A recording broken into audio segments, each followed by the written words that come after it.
Hello दोस्तों, कैसे हैं आप सभी लोग। आई होप आप सभी बहुत बढ़िया होंगे। मैं के आर सैनी के आर एजुकेशन पर आप सभी का स्वागत करता हूं। दोस्तों, एनपीएस सिस्टम में जो है बहुत बड़ा बदलाव यहाँ पे सरकार करने जा रही है।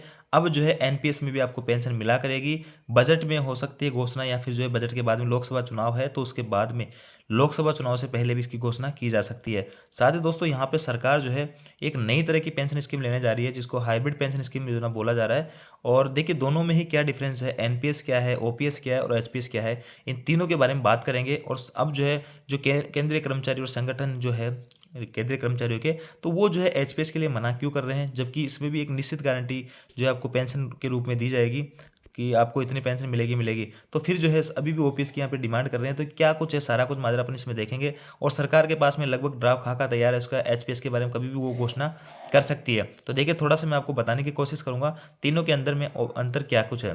देखिए, ओपीएस क्या होता है दोस्तों।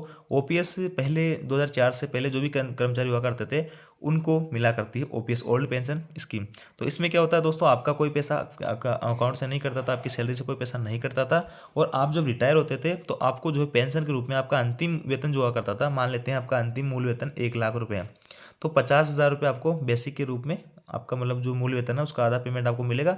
और उस पे उस टाइम पे जो भी डीए रहेगा वो भी आपको मिलेगा। कहने का मतलब, महंगाई भत्ते के साथ में आपके मूल वेतन का जो है आधा आपको मिलेगा, मिलता था ओपीएस में, जबकि आपका पहले कटेगा कुछ भी नहीं। इसमें एनपीएस में क्या होता है, एनपीएस में 10% आपके अकाउंट से बेसिक प्लस डीए का कटता है, और 14% जो है गवर्नमेंट का कॉन्ट्रीब्यूशन होता है केंद्रीय कर्मचारियों के लिए। ऐसे में हर महीने 24% जो है आपके एनपीएस अकाउंट में राशि क्रेडिट हो जाती है न्यू पेंशन सिस्टम के तहत। इसमें पेंशन का सिस्टम ऐसे था कि आपका जो, जब आप रिटायर होंगे तो आपका जो पैसा, मान लेते हैं कि इसमें 1 करोड़ रुपये इकट्ठा हो जाता है आपका रिटायरमेंट तक, है ना। आप जब 60 साल के हो गए तब तो 1 करोड़ हो गया। तो आपको जो है रिटायर होते ही 60% पैसा, यानी 60 लाख रुपये आपको यहाँ से कैश दे दिया जाता था नगद आपको, और 40% पैसा जो आपका है सरकार रख के और इसको जो है शेयर मार्केट में डाल दिया करती है। अब शेयर मार्केट में या कहीं भी मार्केट में डालने के बाद में इसका जो रिटर्न आएगा उसी से आपकी जो है पेंशन यहाँ पे बंधेगी। अब रिटर्न जो है कभी कम आए कभी ज़्यादा आए, ये जो है मार्केट के ऊपर डिपेंड करेगा, मार्केट कभी डाउन कभी अप, ये चलता रहता है। तो यहाँ पे एक पेंशन जो है निश्चित नहीं थी, कभी आ जाए तो आपका 2,000 रुपये आ जाए, 5,000 आ जाए, 10,000 20,000 भी आए।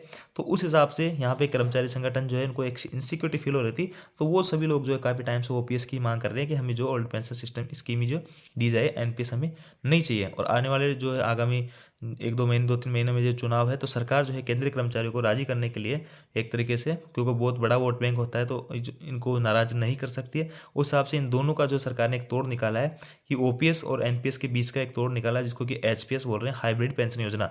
अब हाइब्रिड पेंशन योजना में क्या है दोस्तों, हाइब्रिड पेंशन योजना में आपको एक निश्चित अमाउंट कर दी जाएगी कि आपका जो है 35 या 40% आपका जो अंतिम मूल्य वेतन होगा, मान लेते हैं कि आप जब रिटायर होंगे तो आपका बेसिक जो है 1 लाख रुपए है, तो उसका जो है फिक्स कर लेगी सरकार की, हम जो है आपको 30,000 35,000 रुपये या 40,000 रुपये हर महीने पेंशन के रूप में देंगे। अब देखिए, ओपीएस में दोनों में क्या अंतर है। ओपीएस के अंदर जो आपका 50% मिल रहा था, देखिए मैं अब 1 लाख का उदाहरण लेके आपको बता देता हूँ। ओपीएस के अंदर क्या मिल रहा था, यहाँ पे 50,000 प्लस 50,000 के ऊपर डीए। एनपीएस में क्या मिल रहा था, एनपीएस में शेयर मार्केट के हिसाब से आपका पैसा जो मिलता था उसके हिसाब से मिल रहा है। अब एचपीएस में क्या मिल रहा है, एचपीएस में जो है आपका जो पैसा मार्केट में लगा है, या जो है 35 और 40% आपका अंतिम वेतन का जो रहेगा, वही 1 लाख का मान लेते हैं कि 40,000 आपको यहाँ पे मिलेगा। और अब यहाँ पे जो है एचपीएस में ओनली आपको 40,000 ही हर महीने मिला करेगा हमेशा के लिए, जब तक आप जीवित हो। जबकि ओपीएस में क्या होता है, 50,000 प्लस डीए, डीए जैसे जैसे बढ़ेगा तो आपकी पेंशन यहाँ पे बढ़ती जाएगी। जबकि यहाँ पे डीए का कोई रोल नहीं है, आपको फिक्स कर दिया जाएगा कि आपको जो है 40,000 रुपये सरकार हमेशा देगी। यह है एचपीएस। तो इसलिए केंद्रीय कर्मचारी और संगठन जो है यहाँ पे इसके लिए मना कर रहे हैं कि हमें एचपीएस नहीं चाहिए, हमें ओल्ड पेंशन स्कीम ही चाहिए, जिसमें हमारा सैलरी बढ़ती रहे, पेंशन बढ़ती रहे। इसमें जो है एकदम फिक्स हो जाएगी पेंशन। अब देखिए, अब जो है ओपीएस का पैसा और एनपीएस का पैसा आता कहाँ से है, उसमें रिगार्डिंग देखो, ये एकदम ऑफिशियल अपडेट है और न्यूज़पेपर की आज ही की जो है कटिंग है। इसे काफ़ी सारे न्यूज़पेपर में अलग अलग टाइप की ये रिपोर्ट आ रखी थी। तो देखिए, इसको मैं आपको समझाने की कोशिश करूँगा दोनों में, कि जो एचपीएस का जो पैसा आएगा वो कौन देता है, और ओपीएस का पैसा जो रहता था वो कहाँ से आता है। तो देखिए, केंद्रीय कर्मचारियों को निश्चित पेंशन की गारंटी संभव। आगामी वित्त वर्ष 2024-25 में सरकार नेशनल पेंशन सिस्टम के तहत केंद्रीय कर्मचारियों को बड़ी खुशखबरी दे सकती है। यह खुशखबरी एनपीएस में शामिल केंद्रीय कर्मचारियों के रूप में एक निश्चित गारंटी के रूप में हो सकती है। जैसा कि मैंने अभी आपको बताया, ओल्ड पेंशन स्कीम में ओपीएस में आपको 50% अंतिम वेतन का 50% प्लस डी आपको दिया जाता था, महंगाई भत्ता। 1 जनवरी 2004 के बाद में जो भी ज्वाइन किया उन लोगों को, वो सभी लोग एनपीएस में आते हैं, उससे पहले वाले ओपीएस में आते हैं। एनपीएस के अंदर सरकार और आप दोनों का कंट्रीब्यूशन होता है। आपका कंट्रीब्यूशन 10% होता है बेसिक पे डीए का, और सरकार 14% करता है। ये लिखा है चीज़ यहाँ पे। इसके बाद लिखी गई, इस पिछले साल कई सारे राज्यों ने, जैसे कि छत्तीसगढ़, राजस्थान ने यहाँ ओपीएस लागू कर दी थी। तो केंद्र सरकार ने भी एनपीएस में समीक्षा करने के लिए कमेटी गठित की। सूत्रों के अनुसार कमेटी की रिपोर्ट लगभग तैयार है, जिसके मुताबिक एनपीएस के तहत केंद्रीय कर्मचारियों को उसके आखिरी वेतन की एक निश्चित प्रतिशत राशि पेंशन के रूप में दी जाएगी। फिक्स कर लिया जाएगा कि आपको इतना अमाउंट ही मिलेगा, और जो निश्चित राशि है ये 35 या 40% आपकी हो सकती है अंतिम वेतन की। हालांकि इस फैसले में सरकार का पर वित्तीय बोझ भी बढ़ेगा, क्योंकि बहुत सारे ऐसे कर्मचारी होंगे जिनके एनपीएस फंड में आखिरी सैलरी की 35-40% जो भी निर्धारित होता है तक की राशि पेंशन के रूप में देना संभव नहीं होगा। ऐसे में फंड की मिलने वाली राशि और न्यूनतम निर्धारित पेंशन राशि के बीच में अंतर उनकी भरपाई का अपने सरकार खजाने से करेगी। देखिए इसमें होगा क्या, एनपीएस में जब आप रिटायर होंगे तो 40% पैसा आपको मिल जाता है, और 60% पैसा आपको मिल जाता है। 40% पैसा आपका जो मार्केट में लगा, उसकी जो रिटर्न आएगा, वो मान लेते हैं कि उसका रिटर्न आ रहा है आपका 30,000, और आपकी पेंशन जो है सरकार ने फिक्स कर दी कि हम जो है 35,000 देंगे। यानी आपके बेसिक के हिसाब से, बेसिक आपका 1 लाख होगा तो उसका 35% आपका 35,000 बन जाएगा। अब जो 30,000 आपका रिटर्न वहाँ से आया, अब 35,000 आपको सरकार आपको देगी। तो ये जो 5,000 का गैप आ रहा है वो सरकार खुद मिलाएगी, और आपकी जो हाइब्रिड पेंशन योजना जिसके तहत आपकी फिक्स की गई है, वो राशि यहाँ पे आपको पेंशन के रूप में दी जाएगी। ये चीज़ आपको समझ में आ गई।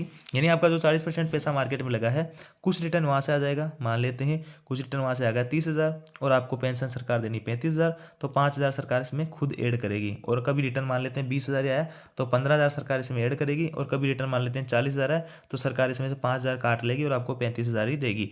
ये है हाइब्रिड पेंशन योजना। तो इसलिए जो कर्मचारी संगठन है वो सभी नाराज़ है। वो कह रहे हैं कि हमें ओपीएस चाहिए ताकि हमारी पेंशन वगैरह बढ़ती रहे। इसमें कोई भी पेंशन वगैरह नहीं बढ़ेगी, एक मुश्त रहेगी, 35,000 या 40,000 जो भी फिक्स रहेगी।